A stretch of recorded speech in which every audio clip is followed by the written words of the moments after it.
لبيك لا شريك لك لبيك إن الحمد والنعمة لك والملك لا شريك لك لبيك اللهم لبيك لبيك لا شريك لك لبيك إن الحمد والنعمة لك والملك لا شريك لك لبيك اللهم لبيك لبيك لا شريك لك لبيك.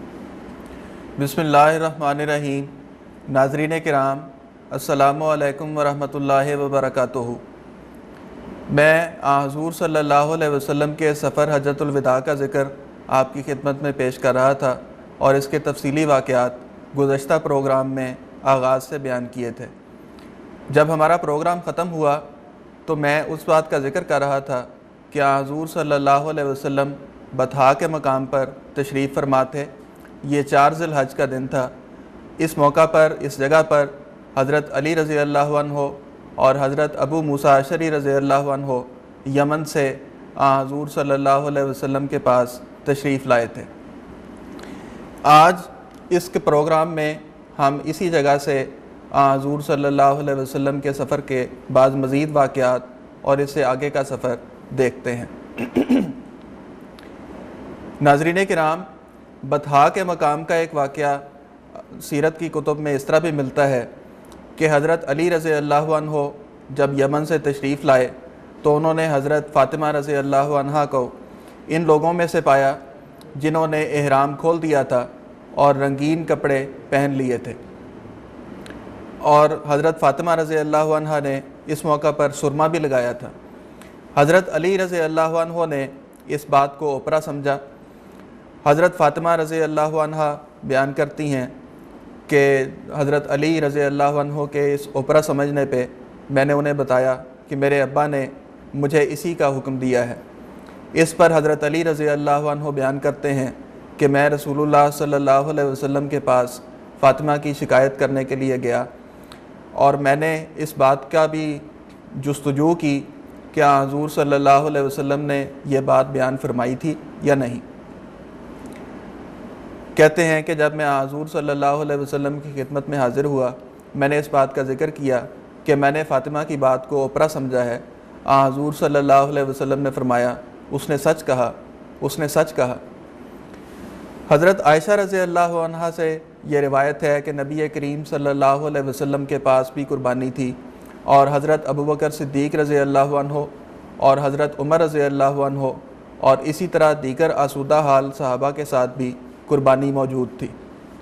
ایک اور روایت میں حضرت طلحہ رضی اللہ عنہ اور حضرت علی رضی اللہ عنہ کے نام بھی اس فہرست میں شامل کیے گئے ہیں جن کے پاس قربانی موجود تھی.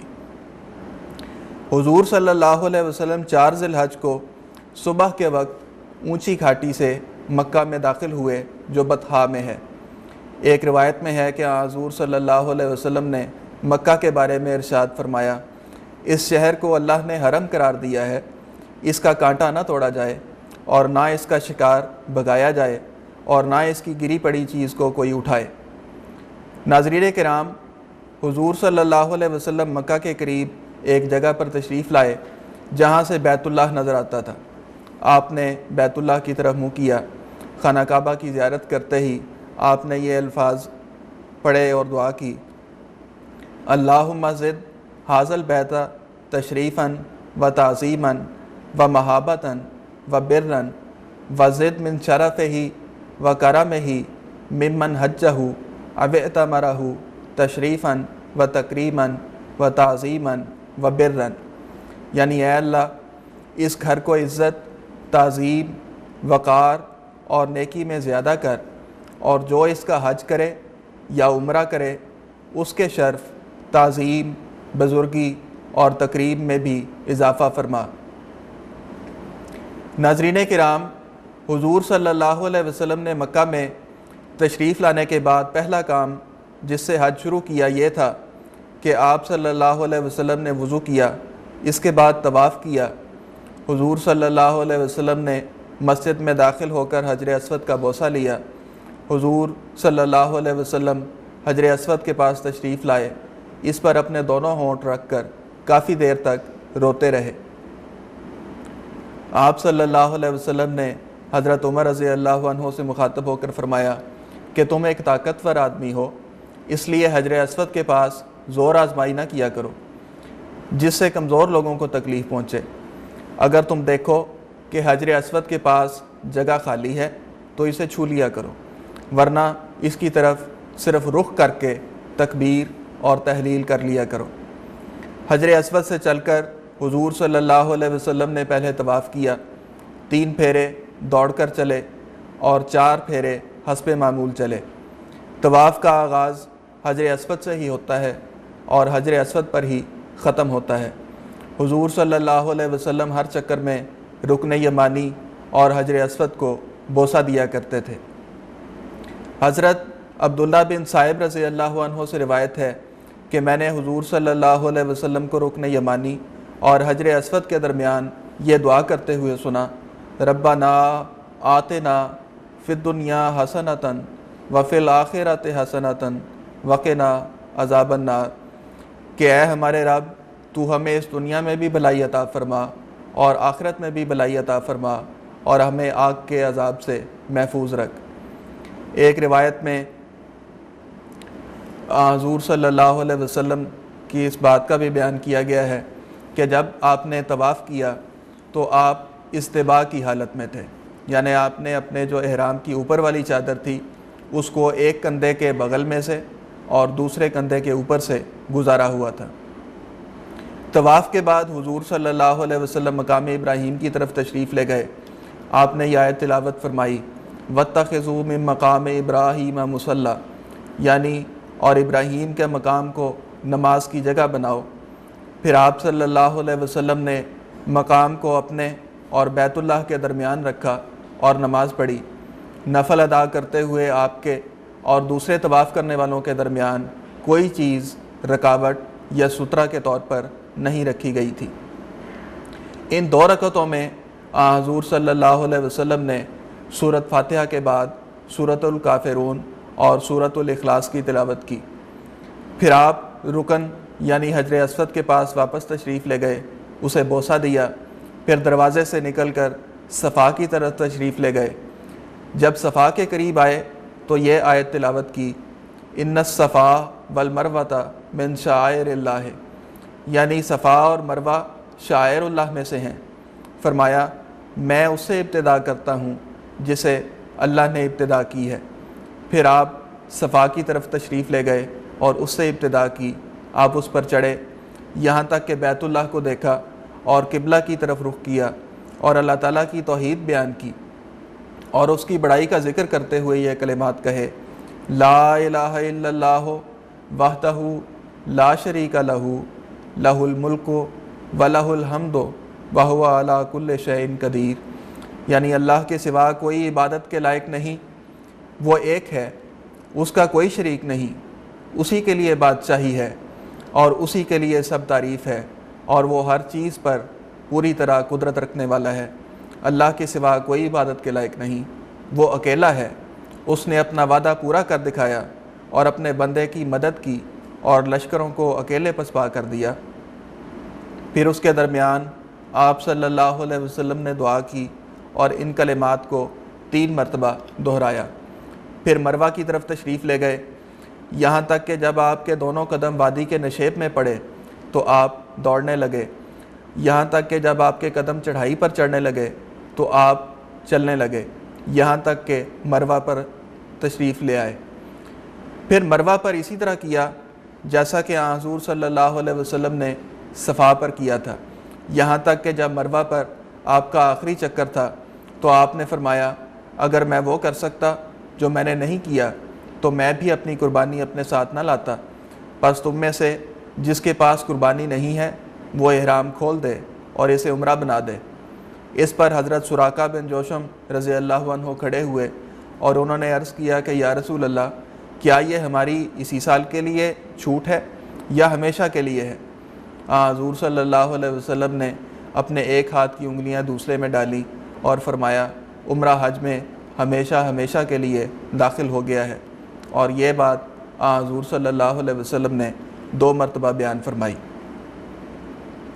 ناظرین کرام، حضور صلی اللہ علیہ وسلم نے لوگوں سے فرمایا، تم میں سے جس کے پاس قربانی کا جانور ہے اس کے لیے کوئی چیز جائز نہیں جو اس پر حرام ہوئی تھی یہاں تک کہ وہ اپنا حج پورا کر لے، اور جس کے ساتھ قربانی نہیں وہ بیت اللہ اور صفا اور مروہ کا طواف کرے اور بال کٹوائے اور احرام کھول دے، پھر حج کا احرام باندھے اور قربانی کرے، اور جسے قربانی کی توفیق نہیں وہ 3 دن کے روزے حج کے دنوں میں رکھے اور 7 جب وہ اپنے اہل میں واپس چلا جائے۔ حضرت حفصہ رضی اللہ عنہا نے حضور صلی اللہ علیہ وسلم سے دریافت کیا کہ لوگوں کا یہ کیا حال ہے کہ انہوں نے اپنا احرام کھول ڈالا ہے جبکہ آپ صلی اللہ علیہ وسلم نے ابھی تک احرام نہیں کھولا۔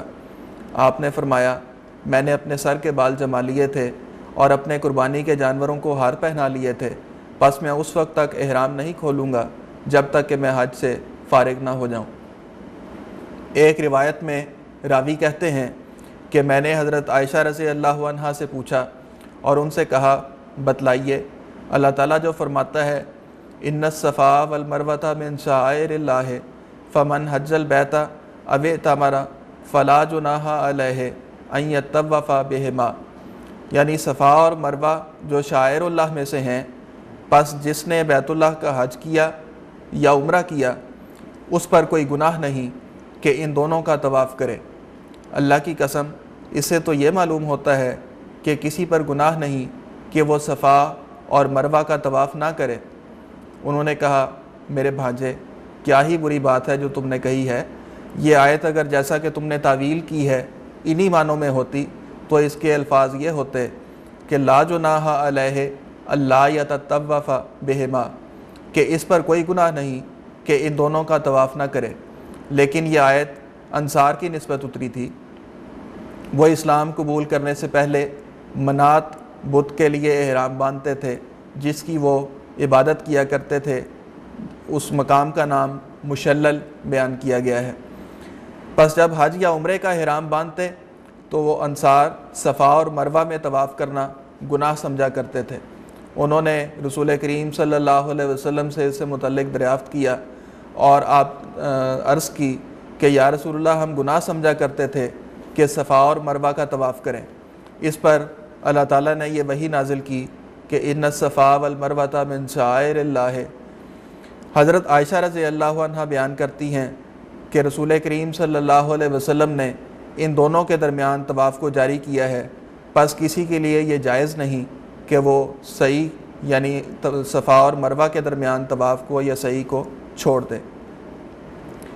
ایک روایت میں بیان ہے کہ حضور صلی اللہ علیہ وسلم نے مکہ پہنچ کر کعبہ کا طواف کیا تھا۔ مکہ میں قیام کے دوران آپ نے کعبہ کا دوبارہ طواف نہیں کیا جب تک کہ آپ عرفات سے واپس تشریف نہیں لے آئے۔ جب حضور صلی اللہ علیہ وسلم مکہ میں تشریف لائے تو لوگ بھاری تعداد میں جمع ہوئے اور وہ کہتے تھے کہ یہ محمد ہیں، یہ محمد ہیں صلی اللہ علیہ وسلم، یہاں تک کہ مکہ کی لڑکیاں بھی اپنے گھروں سے باہر نکل آئیں۔ راوی بیان کرتے ہیں کہ رسول اللہ صلی اللہ علیہ وسلم کے لیے لوگوں کو مار کر ہٹایا نہیں جاتا تھا، انہیں پیچھے نہیں کیا جاتا تھا۔ جب آپ پر لوگوں کا ہجوم ہوا تو آپ سوار ہو گئے۔ حضرت ابن عباس رضی اللہ عنہ بیان کرتے ہیں کہ یہ رسول اللہ صلی اللہ علیہ وسلم ہی تھے، لوگوں کو آپ سے دھکے دے کر ہٹایا نہیں جاتا تھا اور نہ ان کو مجبور کر کے آپ کے پاس لایا جاتا تھا۔ ناظرین کرام، عمرہ کے بعد حضور صلی اللہ علیہ وسلم مکہ میں ہی قیام پذیر رہے۔ حضرت سعد بن ابی وقاص رضی اللہ عنہ سے روایت ہے کہ حجۃ الوداع کے سال مکہ میں بیمار پڑ گیا اور ایسا بیمار پڑا کہ مرنے کے قریب ہو گیا۔ حضور صلی اللہ علیہ وسلم میرے عیادت کے لیے تشریف لائے۔ میں نے حضور صلی اللہ علیہ وسلم کی خدمت میں عرض کیا، یا رسول اللہ، آپ دیکھتے ہی ہیں میری بیماری کس درجے پر پہنچ گئی ہے، اب جینے کی امید نہیں رہی، میں بہت مالدار ہوں اور ایک بیٹی کے سوا میرا کوئی وارث نہیں ہے، میں اپنا 2/3 مال اللہ کی راہ میں خیرات کر جاؤں؟ حضور صلی اللہ علیہ وسلم نے فرمایا نہیں۔ اس پر انہوں نے دوبارہ عرض کی کہ آدھا حصہ؟ حضور صلی اللہ علیہ وسلم نے فرمایا نہیں۔ پھر تیسری مرتبہ حضرت سعد بن وقاص رضی اللہ عنہ بیان کرتے ہیں، میں نے عرض کیا کہ تیسرا حصہ؟ اس پر حضور صلی اللہ علیہ وسلم نے فرمایا ہاں، اور تہائی بھی زیادہ ہے۔ اگر تو اپنے وارثوں کو مالدار چھوڑ جائے تو یہ اس بات سے بہتر ہے کہ تو انہیں محتاج چھوڑ جائے اور وہ لوگوں کے سامنے ہاتھ پھیلاتے پھریں۔ اصل حقیقت یہ ہے کہ تم جو بھی خدا تعالیٰ کی خاطر، اس کی رضا کی خاطر کرو گے، اسے خرچ کرو گے، اس کا ثواب تمہیں ضرور ملے گا، یہاں تک کہ اس لقمے پر بھی جو تو اللہ تعالیٰ کی خوشنودی کی خاطر اپنی بیوی کے منہ میں ڈالے۔ میں نے عرض کیا میرے ساتھی دوسرے مہاجرین تو آپ کے ساتھ مدینے واپس چلے جائیں گے اور میں پیچھے مکہ میں رہ جاؤں گا۔ اس پر حضور صلی اللہ علیہ وسلم نے فرمایا نہیں، تم ہرگز پیچھے نہیں رہو گے، اگر رہو گے بھی تو کیا، جو کام تم اللہ تعالیٰ کی خاطر کرو گے اس پر تمہیں ایک درجہ ملے گا، تیرا درجہ بلند ہوگا، اور اللہ تعالیٰ کے فضل سے کیا بعید ہے کہ تمہاری عمر لمبی ہو اور تمہاری وجہ سے کچھ لوگوں کو فائدہ پہنچے اور کچھ لوگوں کو نقصان۔ پھر حضور صلی اللہ علیہ وسلم نے دعا کی کہ اے میرے خدا، تو میرے صحابہ کی ہجرت مکمل فرما۔ حضور صلی اللہ علیہ وسلم نے حضرت سعد بن خولہ کے مکہ میں وفات پانے پر افسوس کا اظہار بھی فرمایا۔ ایک روایت میں ہے کہ جن لوگوں نے عمرے کے بعد احرام کھول دیا تھا انہوں نے 8 ذی الحج کو، جسے اصطلاح میں یوم الترویہ کہا جاتا ہے، ان سب نے بطحا کے مقام سے حج کا احرام باندھا اور مینا کی طرف روانہ ہوئے۔ حضور صلی اللہ علیہ وسلم سوار ہو کر مینا میں پہنچے۔ اس دن یعنی 8 ذی الحج کو آپ مینا میں ہی قیام پذیر رہے۔ یہاں آپ نے 8 ذی الحج کو ظہر، عصر، مغرب، عشاء اور 9 ذی الحج کی فجر کی نماز ادا فرمائی، اور یہاں اس حال میں نمازیں پڑھائیں کہ لوگوں کی بڑی تعداد موجود تھی۔ روایات میں آتا ہے کہ یہ سب کے سب لوگ امن میں تھے۔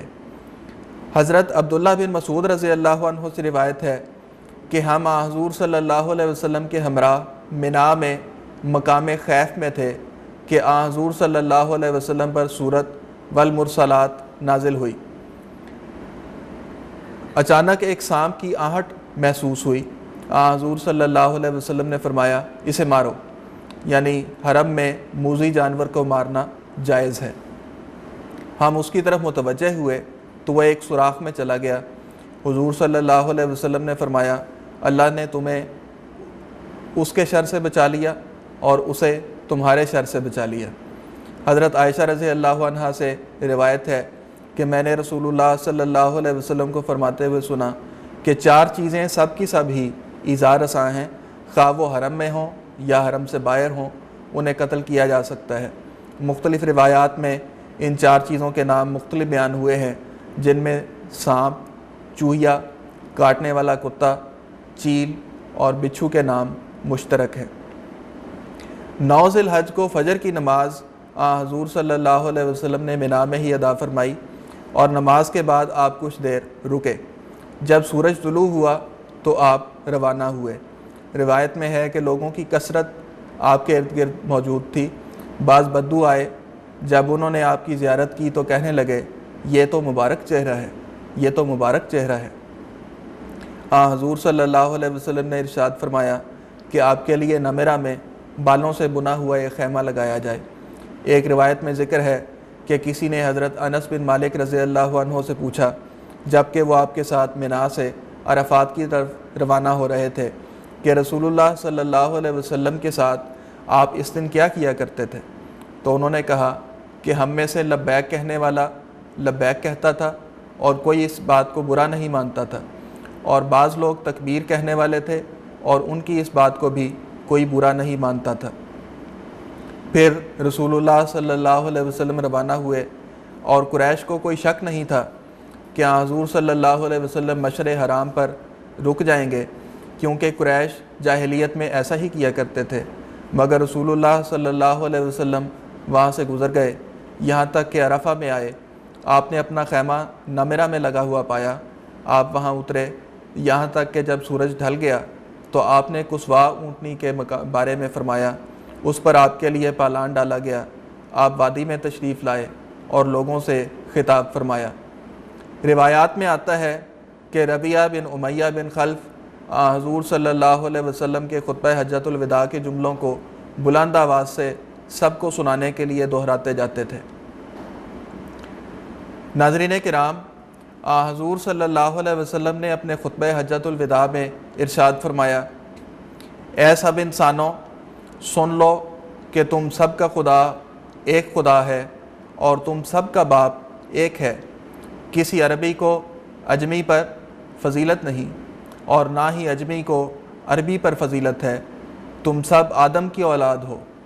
ہر مسلمان دوسرے مسلمان کا بھائی ہے اور تمام مسلمان بھائی بھائی ہیں۔ اپنے غلاموں کا خیال رکھو، جو تم کھاؤ انہیں بھی کھلاؤ اور انہیں بھی وہ پہناؤ جو تم پہنتے ہو۔ خبردار، ہر مجرم کے گناہ کا وبال اس پر ہے، جو کرے وہی بھرے۔ یہ نہیں کہ ایک ہاتھ سے دوسرے کا نقصان ہو گیا تو وہ اس کی اولاد سے بدلہ لے، یا اولاد نے کیا ہے تو اس کا باپ پکڑا جائے۔ سنو، شیطان اس سے تو مایوس ہو گیا ہے کہ تمہارے اس شہر میں کبھی بھی اس کی عبادت کی جائے۔ ہاں، وہ اس سے خوش ہوتا ہے کہ تم چھوٹے چھوٹے اعمال میں اس کی اطاعت کرو۔ یقیناً تمہارے خون اور تمہارے اموال اور تمہارے لیے یہ سب کے سب قابل احترام ہیں، جیسے تمہارا یہ دن تمہارے اس مہینے میں تمہارے اس شہر میں قابل احترام ہے۔ سنو، جاہلیت کی ہر بات میرے پاؤں کے نیچے مسل دی گئی ہے اور جاہلیت کے خون بھی کالعدم ہیں، اور یقیناً اپنے خونوں میں سے سب سے پہلا خون جو میں کالعدم کرتا ہوں وہ ابن ربیعہ بن الحارث کا خون ہے۔ وہ بنی سعد میں ایام رضاعت میں تھا کہ اسے حذیل نے قتل کر دیا، اور جاہلیت کے سود بھی کالعدم ہیں، اور سب سے پہلا سود جو میں کالعدم کرتا ہوں ہمارا سود یعنی عباس بن عبد المطلب کا سود ہے، وہ سارے کا سارا کالعدم ہے۔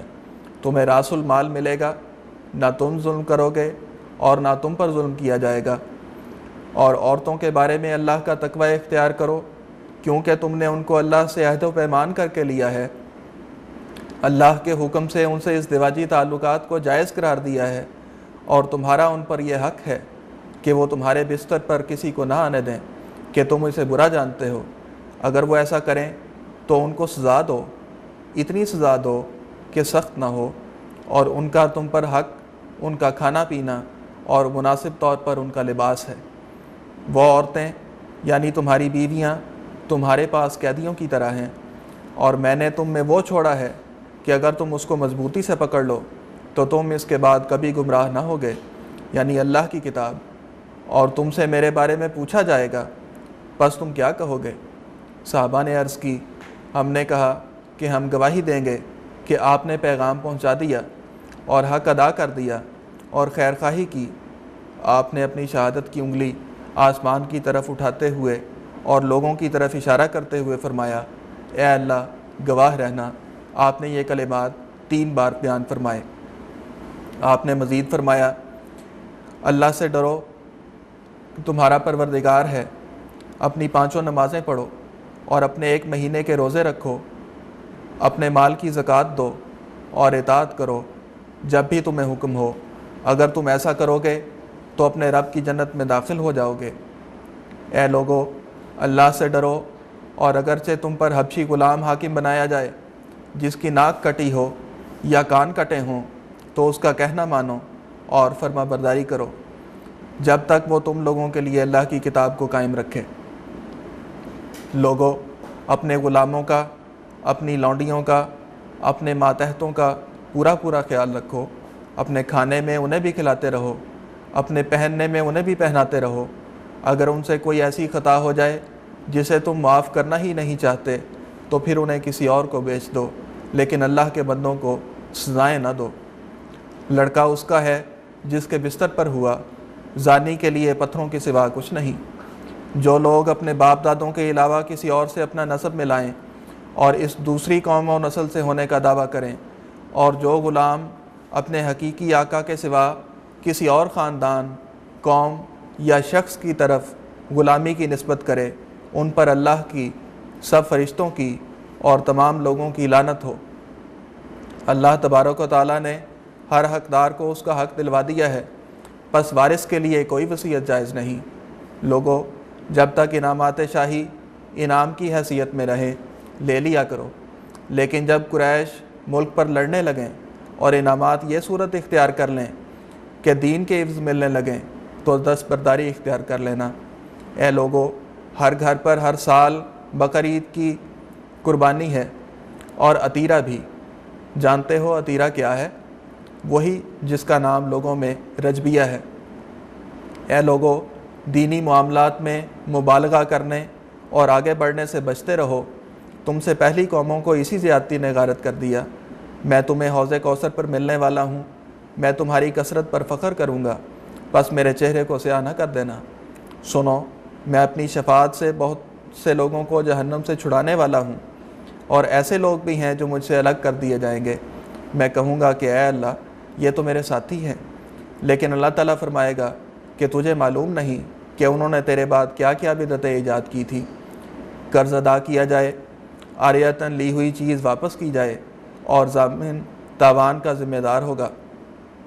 حضور صلی اللہ علیہ وسلم نے مزید فرمایا، زمانہ پھر گھوم کر اسی حالت پر آ گیا ہے جس حال پر اس دن تھا جس دن اللہ تعالیٰ نے زمین و آسمان بنائے تھے۔ دیکھو، 12 مہینے کا ایک سال ہوتا ہے، ان میں سے 4 مہینے حرمت والے ہیں، ان میں سے 3 پے در پے ہیں، ذی القعدہ، ذی الحج، محرم، اور چوتھا مہینہ مضر کا رجب ہے جو جمادہ اور شعبان کے درمیان ہوتا ہے۔ پھر آپ نے دریافت فرمایا، یہ کون سا مہینہ ہے؟ ہم نے عرض کیا، اللہ اور اس کا رسول خوب جانتے ہیں۔ اس کے بعد آپ خاموش ہو رہے۔ ہم سمجھے آپ اس مہینے کا کوئی اور نام رکھیں گے۔ آپ نے فرمایا، کیا یہ ذی الحج کا مہینہ نہیں؟ ہم نے عرض کیا، بے شک ذی الحج کا مہینہ ہی ہے۔ حضور صلی اللہ علیہ وسلم نے پھر فرمایا، اچھا یہ کون سا شہر ہے؟ ہم نے عرض کیا کہ اللہ اور اس کا رسول بہتر جانتے ہیں۔ اس پر آپ خاموش رہے۔ ہم سمجھے شاید آپ اس شہر کا کوئی اور نام رکھیں گے۔ آپ نے فرمایا، کیا یہ وہی شہر مکہ نہیں؟ ہم نے عرض کیا، بے شک یہ مکہ کا شہر ہی ہے۔ پھر فرمایا، اچھا یہ کون سا دن ہے؟ ہم نے عرض کیا کہ اللہ اور اس کا رسول بہتر جانتے ہیں۔ آپ کچھ دیر خاموش رہے۔ ہم سمجھے کہ شاید آپ اس دن کا کوئی اور نام رکھیں گے۔ آپ نے فرمایا، کیا یہ قربانیوں کا دن نہیں؟ ہم نے عرض کی، بے شک یہ قربانی کا دن ہی ہے۔ آپ نے فرمایا، تو اب سن لو، تمہارے آپس میں مسلمانوں کے خون اور مال، تمہاری آبروئیں ایک دوسرے پر ایسی حرام ہیں جیسے اس دن کی حرمت اس شہر کی اور اس مہینے کی۔ اور دیکھو، تم کو ایک دن ضرور اپنے پروردگار کے پاس جانا ہے، وہ تمہارے اعمال کی باز پرس کرے گا۔ کہیں ایسا نہ کرنا کہ میرے بعد ایک دوسرے کی گردنیں مار کر گمراہ بن جاؤ۔ سن لو، جو لوگ تم میں سے یہاں ہیں وہ یہ بات ان لوگوں تک پہنچا دیں جو یہاں موجود نہیں۔ کبھی ایسا ہوتا ہے کہ جس کو بات پہنچائی جاتی ہے وہ پہنچانے والے سے زیادہ سمجھدار ہوتا ہے۔ آپ نے فرمایا، دیکھو، میں نے خدا کا حکم تم کو پہنچا دیا۔ آپ نے یہ 2 بار بیان فرمایا۔ ناظرین کرام، اس خطبے کے بعد حضرت بلال رضی اللہ عنہ نے اذان کہی، پھر اقامت کہی، تو حضور صلی اللہ علیہ وسلم نے ظہر کی نماز پڑھائی۔ پھر عصر کی اقامت کہی گئی تو حضور صلی اللہ علیہ وسلم نے عصر کی نماز پڑھائی، اور اس کے درمیان کوئی نماز نہیں پڑھی۔ حضرت عبد الرحمن بن یامر رضی اللہ عنہ سے روایت ہے کہ میں نے کچھ لوگوں کو دیکھا کہ حضور صلی اللہ علیہ وسلم سے حج کے متعلق دریافت کر رہے تھے، تو آپ نے فرمایا، حج عرفات میں پہنچنا ہے، پس جو کوئی عرفات کی رات فجر سے پہلے یعنی مزدلفہ کی رات یہاں پہنچ گیا، اس کا حج مکمل ہو گیا۔ حضرت عبداللہ بن خالد بن اسید رضی اللہ عنہ سے روایت ہے کہ حضور صلی اللہ علیہ وسلم نے فرمایا، یوم عرفہ ایک ایسا دن ہے جس دن میں لوگ پہچانے جاتے ہیں۔ حضرت عائشہ رضی اللہ عنہ بیان کرتی ہیں کہ رسول کریم صلی اللہ علیہ وسلم نے فرمایا، کوئی دن جس میں اللہ تعالیٰ کثرت سے بندوں کو آگ سے آزاد کرتا ہے، عرفہ کے دن سے بڑھ کر نہیں ہے، اور یقیناً وہ بہت قریب آ جاتا ہے۔ پھر ان بندوں پر فرشتوں کے پاس اظہار فخر کرتا ہے اور فرماتا ہے، انہوں نے کیا خوب ارادے کیے تھے۔ حضرت ام فضل رضی اللہ عنہ سے روایت ہے کہ عرفہ کے دن لوگوں نے حضور صلی اللہ علیہ وسلم کے متعلق شک کیا کہ آپ نے یوم عرفات میں روزہ رکھا ہے؟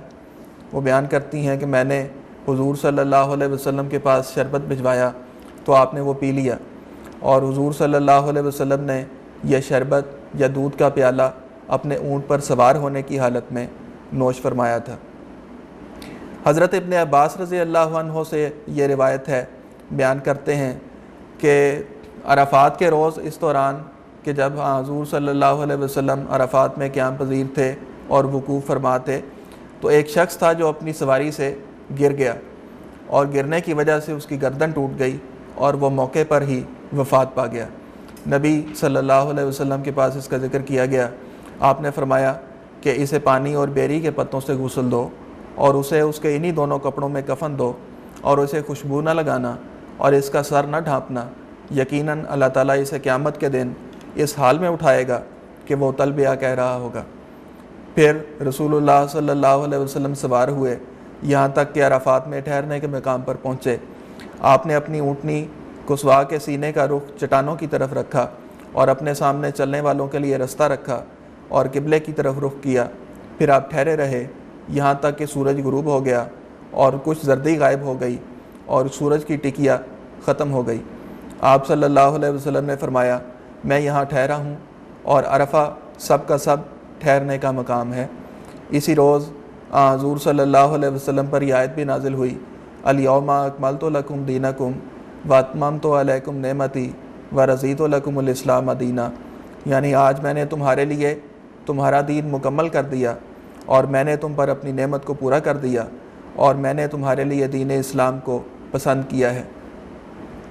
ناظرین کرام، یہ 9 ذی الحج کا دن جمعۃ المبارک کا دن تھا، اور حضور صلی اللہ علیہ وسلم اس دن وقوف عرفات میں رہے۔ حضرت ابن مربع الانصاری رضی اللہ عنہ ایک گروہ کے پاس عرفہ میں آئے اور کہا کہ میں رسول اللہ صلی اللہ علیہ وسلم کا بھجوایا ہوا ہوں، اور تمہیں کہتا ہوں کہ اپنے مشائر پر ٹھہرا کرو، اس طرح تم اپنے باپ ابراہیم کے درست طریق پر پیروی کر رہے ہوگے۔ حضرت اسامہ بن زید رضی اللہ عنہ سے ایک یہ روایت ہے کہ میں رسول اللہ صلی اللہ علیہ وسلم کے ساتھ سوار تھا، عرفات میں آپ نے دعا کے لیے دونوں ہاتھ اٹھائے، اتنے میں اونٹنی مڑی تو اس کی نکیل آپ کے ہاتھ سے چھوٹ گئی۔ آپ نے ایک ہاتھ سے نکیل تھامی اور ایک ہاتھ دعا کے لیے اٹھائے رکھا۔ حضور صلی اللہ علیہ وسلم نے عرفات کے روز وقوف کے دوران جو دعائیں مانگیں، ان میں سے بعض کا ذکر میں آپ کے سامنے پیش کر دیتا ہوں۔ ایک دعا مثلاً یہ ہے، اللہ کے سوا کوئی عبادت کے لائق نہیں اور اس کا کوئی شریک نہیں، اسی کے لیے بادشاہی ہے، اسی کے لیے حمد ہے، اور وہ ہر شے پر پوری قدرت رکھنے والا ہے۔ پھر ایک یہ دعا ہے، اے اللہ میں تیری پناہ میں آتا ہوں قبر کے عذاب سے اور شیطان کے وساوس سے اور ہر شر والے کے شر اور برائی سے۔ پھر ایک دعا یوں بھی ملتی ہے، اے اللہ تو میرا کلام سن رہا ہے، میری حیثیت کو جاننے والا ہے، اور میری مخفی اور عیاں سب باتوں سے واقف ہے، میری کوئی چیز تجھ سے پوشیدہ نہیں ہے، میں ایک بھوکا فقیر ہوں جو تجھ سے مدد مانگتا ہوں، تیری پناہ چاہتا ہوں، میں ایک ایسا ڈرنے والا بندہ ہوں جسے اپنے گناہوں کا اعتراف اور اقرار ہے، میں تجھ سے ایک مسکین کی طرح مانگتا ہوں، میں تیرے سامنے ایک گناہ گار ذلیل کی طرح گڑ گڑاتا ہوں، اور تجھ سے ایک ڈرنے والے انسان کی طرح دعا مانگتا ہوں جس کی گردن تیرے حضور جھکی ہوئی ہے، آنکھیں آنسو بہا رہی ہیں، جسم خمیدہ ہے اور ناک زمین پر ہے۔ پروردگار مجھے میری دعاؤں میں ناکام نہ کر، میرے ساتھ رحمت اور کرم کا معاملہ فرما، اے کہ تیری ذات ہی سب سے بہتر ہے جس سے مانگا جا سکتا ہے، اور تو ہی سب عطا کرنے والے اور بخشنے والوں میں سے سب سے بہتر ہے۔ آپ نے حضرت اسامہ رضی اللہ عنہ کو اپنے پیچھے سواری پر بٹھایا اور اسے چلایا اور قصواء کی باغ کو کھینچا، حتیٰ کہ قریب تھا کہ اس کا سر کجاورے کی مورک سے لگتا تھا، اور آپ اپنے دائیں ہاتھ سے اشارہ کرتے ہوئے فرما رہے تھے، اے لوگو آرام سے آرام سے۔ جب آپ کسی ٹیلے کے پاس پہنچتے تو اس کی باغ کو ڈھیلا کر دیتے یہاں تک کہ وہ اس ٹیلے پر چڑھ جاتی۔ اس طرح ہی حضور صلی اللہ علیہ وسلم مزدلفہ میں تشریف لے آئے۔ حضرت ابن عباس رضی اللہ عنہ بیان کرتے ہیں کہ وہ عرفہ کے دن حضور صلی اللہ علیہ وسلم کے ساتھ عرفات سے لوٹے تو حضور صلی اللہ علیہ وسلم نے اپنے پیچھے سخت ڈانٹ ڈپٹ، اونٹوں کو مارنے اور آوازوں کا شور سنا تو حضور صلی اللہ علیہ وسلم نے انہیں کوڑے سے اشارہ فرمایا اور فرمایا کہ اے لوگو، آہستگی سے چلو، کیونکہ نیکی دوڑ دھوپ سے حاصل نہیں ہوتی۔ حضرت اسامہ رضی اللہ عنہ سے پوچھا گیا کہ رسول اللہ صلی اللہ علیہ وسلم حجۃ الوداع میں کس رفتار سے چلتے تھے جب آپ عرفات سے لوٹے؟ تو انہوں نے کہا کہ آپ تیز قدم چلتے تھے، اور جب آپ کھلی جگہ پاتے تو تیز قدم سے بھی زیادہ۔ ایک روایت میں راوی بیان کرتے ہیں کہ جب حضور صلی اللہ علیہ وسلم عرفات سے لوٹے تو آپ ایک گھاٹی کے نشیب میں مڑے اور وہاں آپ حاجت سے فارغ ہوئے اور وضو کیا تو میں نے عرض کی، یا رسول اللہ، آپ نماز پڑھیں گے؟ تو آپ نے فرمایا، نماز آگے چل کر۔ ناظرین کرام، حضور صلی اللہ علیہ وسلم کا سفر حجۃ الوداع جاری ہے۔ حضور صلی اللہ علیہ وسلم کی عرفات سے واپسی اور مزدلفہ پہنچنے کے واقعات کا ذکر چل رہا ہے۔ یہاں ہمارے پروگرام کا وقت ختم ہوتا ہے۔ انشاءاللہ آئندہ پروگرام میں یہیں سے مزید آگے کا سفر اور اس کے حالات کا ذکر کیا جائے گا۔ اب اجازت دیجیے۔ السلام علیکم ورحمۃ اللہ وبرکاتہ۔